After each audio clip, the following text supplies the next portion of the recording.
உதயம் சோத் நேயர்களுக்கு வணக்கம். இன்று நம்மோடு நேர்காணலில் பேசுவதற்காக அரசியல் விமர்சகர் மற்றும் மருத்துவர் திரு காந்தராஜ் அவர்கள் நம்மோடு இருந்திருக்கிறார். வார்களோடு பேசலாம். சார் வணக்கம். சார், விமான விபத்து அகமதாபாத்ல நடந்திருக்கிறத நம்ம இது வரைக்கும் பார்த்தோம். நீங்க எப்படி பாக்குறீங்க? ஒரு சோகமான நிகழ்ச்சி.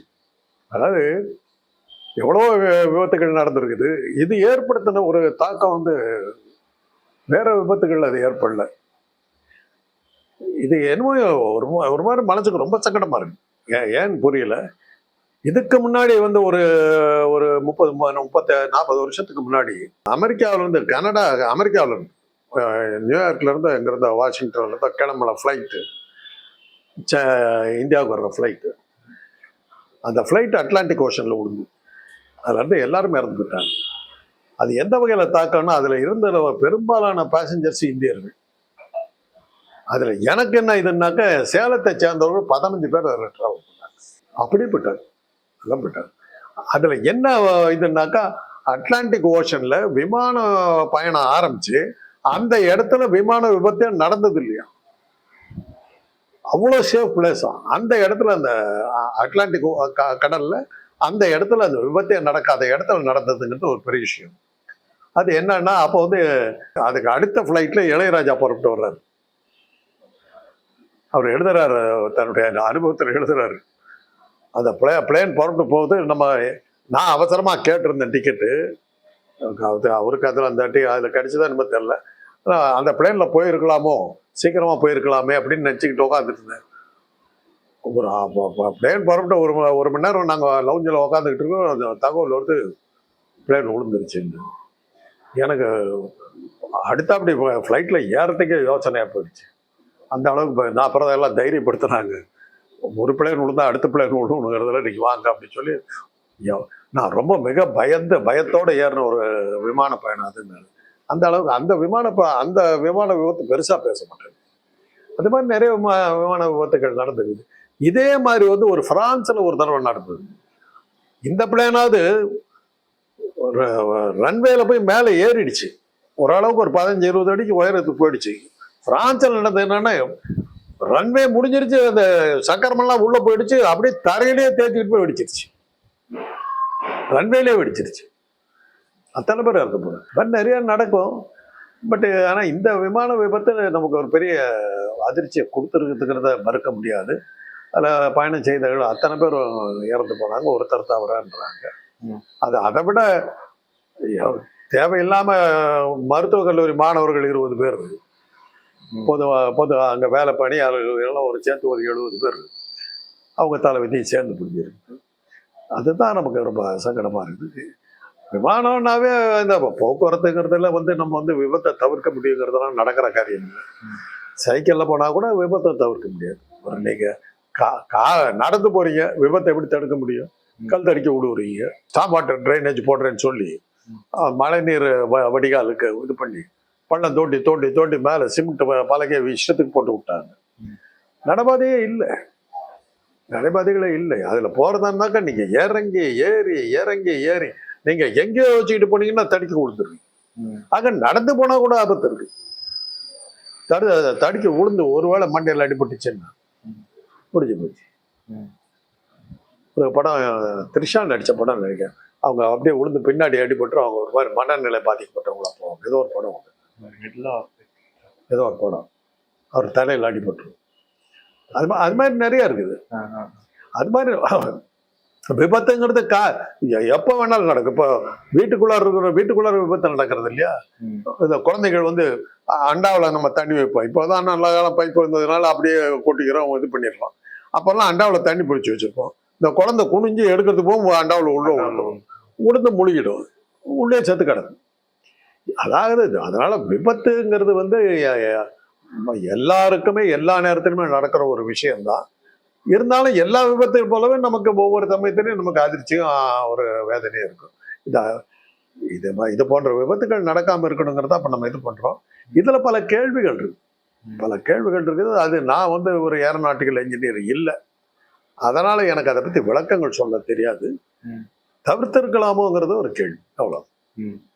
ஏர் இந்தியா விமானத்தினுடைய தரம் வந்து இந்த இடத்துல கேள்விக்குள்ளாக்கப்பட்டிருக்கு. ஏன்னா அது முடிஞ்ச அடுத்த அந்த தாக்கம் முடியறதுக்குள்ள சென்னையில இருக்கக்கூடிய ஒரு ஏர் இந்தியா விமானம் வந்து அதோடைய அசம்பாவிதத்தை தவிர்க்கப்பட்டிருக்குது. ஓடு பாதையிலேயே விமானத்தை நிப்பாட்டி இருக்கிறாங்க அப்படின்னு சொல்றாங்க.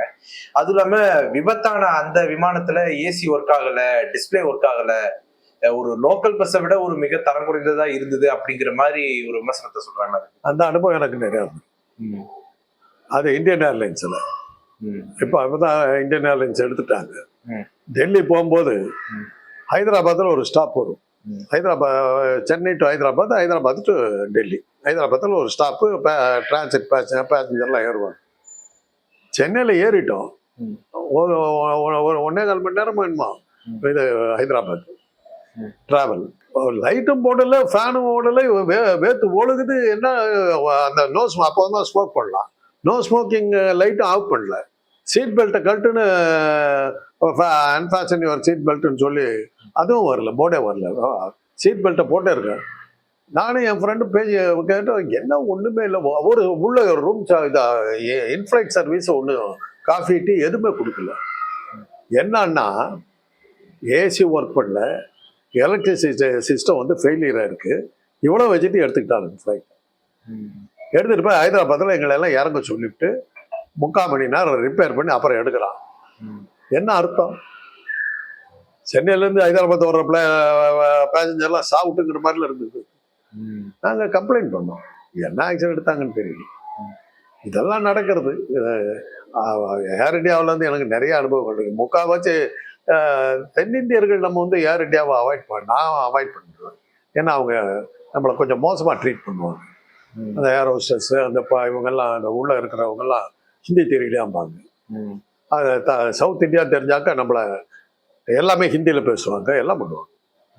ஆனால் இது நமக்கு அதே வந்து லிஃப்டான்ஸா, பிரிட்டிஷ் ஏர்வைஸ், இந்த கத்தார் ஏர்வைஸ், இதெல்லாம் பார்த்தீங்கன்னா தமிழில் அறிவிப்புகள் இருக்கும், தமிழில் மெனு கார்டு இருக்கும், தமிழ் பேசுவாங்க. நம்ம ஒரு ஃபாரின் ஃப்ளைட்டில் போகிற ஃபீலிங்காக இருக்காது, அந்த அளவுக்கு இருக்கும். நம்ம சாப்பாடு பிரிட்டிஷ் ஏர்வேஸில் இட்லி தோசையெல்லாம் கொடுப்பாங்க சாப்பாடு. இவங்க ஏர் இந்தியாவில் என்ன கொடுப்பாங்க? ஏர் இந்தியாவில் இப்போ சப்பாத்தி பானிபூரி தான். அது என்ன, இந்த டிக்கெட்டில் எவ்வளோ இருக்குதோ அதை தவிர ஒரு டம்ளர் தண்ணி கூட கொடுக்க மாட்டாங்க. இந்த ஃப்ளைட்டில் எல்லாம் என்ன ஒன்றா, ஒரு உள்ளே போன உடனே இன்டர்நேஷ்னல் ஃப்ளைட்டாக இருந்ததுன்னா லிக்கர் கொடுப்பாங்க. லோக்கல் ஃப்ளைட்டில் லிக்கர் கிடையாது. போன உடனே காஃபி எல்லாம் கொடுத்துருவாங்க, ஒரு ஸ்நாக்ஸ் கொடுத்துருவாங்க, கொடுத்து இது பண்ணுவாங்க. ஒரு பிரேக்ஃபாஸ்ட் டைமில் போகிறோன்னாக்கா இதெல்லாம் பிரேக்ஃபாஸ்ட்லாம் கொடுப்பாங்க, இட்லி தோசை ஊருக்கு தகுந்த மாதிரி எல்லாம் கொடுப்பாங்க. பட் அது வந்து இந்தியன் ஏர்லைன்ஸில் இருந்தது, அதெல்லாம் இருந்தது. பட் வெளிநாட்டு பயணங்களில் போனோம்னா நமக்கு வரிசையாக வந்துக்கிட்டே இருக்கும், வண்டியை தள்ளிக்கிட்டே வருவாங்க. என்ன இருக்குதுன்னு ஏன்னா கேட்டு குடிக்கிறதுக்கு சாப்பிட்றதுக்கு ஏதாவது கிடச்சிக்கிட்டே இருக்கும். எல்லாமே ஃப்ரீ. ஏர் இந்தியாவில் அதே கிடையாது, வண்டி தள்ளிட்டு வருவாங்க, எதை எடுத்தாலும் காசு. அதில் இன்னொரு கூத்து என்னன்னா, இந்திய ரூபா வாங்க மாட்டாங்க, அமெரிக்கன் டாலர் தான் கொடுக்கணும். சொந்த நாட்டு காசையே வந்து அனுமதிக்காத ஒரே ஏர்லைன்ஸ் வந்து ஏர் இந்தியா தான். இப்போ லுஃப்தான்ஸாலாம் போகிறோன்னு வச்சுங்க, அமெரிக்கன் டாலரோட ஜெர்மன் டாயிஷ் மார்க்குக்கும் டிஎம்னு பேர். டிஎம் கொடுத்தோம்னா உடனே வாங்கிக்குவாங்க, எங்கள் காசுப்பா. ஏர் இந்தியாவில் தான் வந்து சொந்த நாட்டுக்கு ஒரு மரியாதையும் கிடையாது, ஒரு இதுவும் கிடையாது. அது மாதிரி ஒரு இது ஃப்ளைட்டு என்ன வேணாலும் பண்ணுவானுங்க, அதில் கேட்கறதுக்கு ஒன்று இது பண்ண முடியாது. டைமு கிளம்பாது, எல்லாமே இருக்கும். அது டாடா கிட்ட இருந்து என்னைக்கு இந்தியன் கவர்மெண்ட் கிட்ட வந்ததோ அன்னையிலேருந்து அது காலி. இப்போ மறுபடியும் ஒழுங்காக அவங்க கிட்ட கொடுத்தாங்க. இப்போ இந்த பிளேன் வந்து 13 வருஷமா ஓடிக்கிட்டு இருக்கோம். காரே வந்து 7 வருஷத்துக்கு மேலே நம்ம ஓட்டுறது இல்லை. இன்னும் சொல்ல போனால் இஎம்ஐ முடிஞ்ச உடனே இந்த காரை கொடுத்துட்றோம், காரம் கிடைக்க அனுப்பிச்சிடுறோம், செகண்ட் ஹேண்ட் கார் இது பண்ணிடலாம். இப்போ டெல்லியிலலாம் என்ன உத்தரவு போட்டுங்கன்னா 10 வருஷத்துக்கு மேலே ஆன கார்களை வந்து அலோவ் பண்ணுறது. அந்த மாதிரிலாம் கார்களுக்கு அது வந்து இருக்குது. பிளேன் வந்து 13 வருஷமா ஓடுது, யார் கேட்குறது? அப்போ இந்த விமான விபத்தை பத்தி முன்கூட்டியே எச்சரித்து இருக்கிறாங்க. ஆனா அதை எச்சரித்தும் அதை பத்தின நடவடிக்கை எடுக்கலைன்னா அப்போ இது மேல நடவடிக்கை எடுக்க வேண்டிய தேவை இருக்கு தானே சார்? அப்படி அது உண்மையா இருந்ததுன்னா நடவடிக்கை எடுக்கணும். ஏன்னா நான் ஒரு தடவை இதே அகமதாபாத், பாம்பேல இருந்து அகமதாபாத் போறேன். பெரிய புயல் அடிக்குது குஜராத்ல, சைக்ளோன். எல்லா ஃபிளைட்டும் கேன்சல். ஏன் ஜாதகம், நான் போற ஃபிளைட் மாத்திரம் ஓடுது. நான் சரி ஃபிளைட்டு கேன்சல் ஆகிடு, ஒவ்வொரு ஃபிளைட்டா கேன்சல் கேன்சல் கேன்சல் சொல்லிட்டு வர 10 ஃபிளைட்டுக்கு மேலே சொல்லிட்டேன். சரி நம்மளுக்கு கேன்சல் ஆகிடுன்னு சொல்லிட்டு லவுஞ்சில் நல்லா இடம் பிடிச்சி படுத்துக்கிறதுக்கு பார்த்துக்கலாமா, எப்போ ஃபிளைட் ஆகிட்டு போதை பார்க்கலான்னு சொல்லி இடமெல்லாம் தேடிட்டு இருக்கிறேன். Your flight is on sir அப்படின்னு. பிளேன் டேக் ஆஃப் ஆச்சுங்க, ஒரு 10 நிமிஷம் தான். அதுக்கப்புறம் என்ன ஆனோன்னு தெரியாது. இப்படி போகுது இப்படி இறங்குது, இப்படி போய் தெலுங்குது, பேரழுது, உருளுது, என்னென்னமோ பண்ணுது. என் பக்கத்தில் ஒரு மிடில் ஏஜ் லேடி, அவங்க என்னை இறுக்கி பிடிச்சிக்கிட்டாங்க. கத்துன்னு கத்திக்கிட்டு வராங்க. அம்மா கத்தி பிரயோஜனம் இல்லை, நீ எப்படி அமைதியாக வர? அமைதியாக வரலாமா, எனக்கு பேச்சு மூச்சு நின்று போச்சு.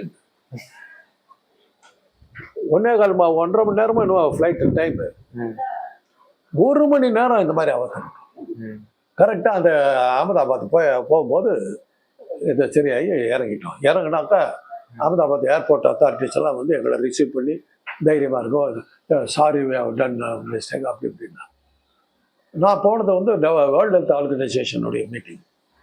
அவங்க நான் உள்ளே போய் நுழையிறம் முழிக்கிறாங்க ராத்திரி.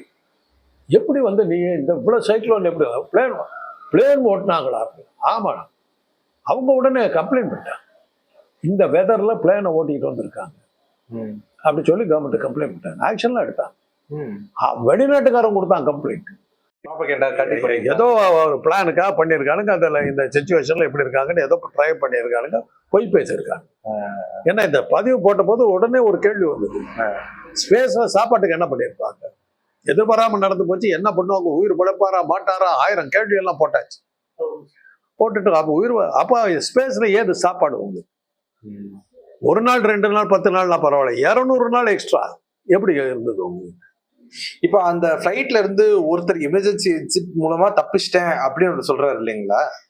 ஆனா சின்ன சின்ன காயங்களோட தான் வெளியே வந்திருக்கிறாரு, ஒன்னும் பெரிய அடியோட இல்ல, துணியெல்லாம் கிரியல, போன்லாம் உடையல. அப்படின்றப்போ எப்படி இவர் வந்து எமர்ஜென்சி எக்ஸிட் தப்பிக்கிறன்னு ஒரு கேள்வி வருது. அது அவர்கிட்ட தான் கேட்கணும். நிஜமா அந்த ஃபிளைட்ல இருந்தவரா அவருன்னு எனக்கு அதுவே சந்தேகமாகுது. சைக்கிள் இருந்து கீழே விழுந்தா கூட முட்டையில் அடிபடுங்க. ஒரு பிளேன்ல இருந்து விழுந்திருக்காரு, எவ்வளோ உயரத்துல இருந்து விழுந்திருக்காரு, மூவ்மெண்ட்ல இருந்து இருக்குது. பிளேன் வந்து ஒரு அட்லீஸ்ட் ஒரு 30 மைல் ஸ்பீட்லயாவது ஓடி இருக்கும். அதுல இருந்து விழுந்திருந்தா இல்லையா எவ்வளோ அடிபட்டுருக்கணும், 2 ஃப்ராக்சரா தான் இருக்கும். ஒண்ணுமே இல்லாம பிளேனை விட்டு பத்திரமா இறங்கின மாதிரில இறங்கியிருக்கு. புரியல. சில கேள்விகள்லாம் கேட்குறாங்க. அந்த எமர்ஜென்சி கேட்டு திறந்துக்கிட்டு வந்தேன்னாரு. எமர்ஜென்சி கேட்டு வந்து ஃப்ளைட்டு பறக்கிற நேரத்தில் திறக்க முடியாது, கிரவுண்டில் லேண்ட் ஆனால் தான் திறக்க முடியும் அப்படின்றாங்க. அது எப்படி ஒரு திறந்துருப்பாரு அப்படிங்கிறது எல்லாம் கேள்வி. அப்படி ஓடும்போது திறந்துருந்தா உள்ள அந்த காற்று அப்படியே வந்திருக்கும், அந்த ஸ்பீடில் வந்துருந்தேன்னா பிளேன் இன்னும் பெரிய ஆபத்தில் சிக்கியிருக்கும். இவர் தப்பிச்சே இருக்க முடியாது. ஏன்னா அது நடந்தது.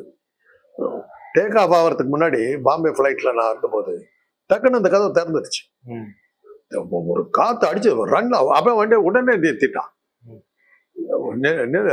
டக்குன்னு பிரேக் போட்டான். அந்த லேட்சன் சரியா மாட்டல. அதாவது டேக் ஆகுது, அதாவது ரன்வேல ஓடுது, அப்பதான் ஒரு 20 மைல் ஸ்பீட்ல தான் போகுது. அதுல இந்த காத்துல நம்மளால இருக்க முடியல. அப்புறம் 1 மணி நேரம் நிறுத்தி அந்த கதவெல்லாம் சரி பண்ணி அப்புறம் தான் எடுத்தான். அதனால இவர் சொல்றது ஆயிரக்கணக்கான கேள்வி இருக்குது. அது அதுலதான் இப்போ என்ன சொல்றாங்க, ஐயநாதன் போன்றவர்களும் இதுல ஏதோ ஒரு சதி வேலை இருக்குன்ற சந்தேகத்தை அவங்க கேட்கறாங்க. பதில் சொல்லலாம்.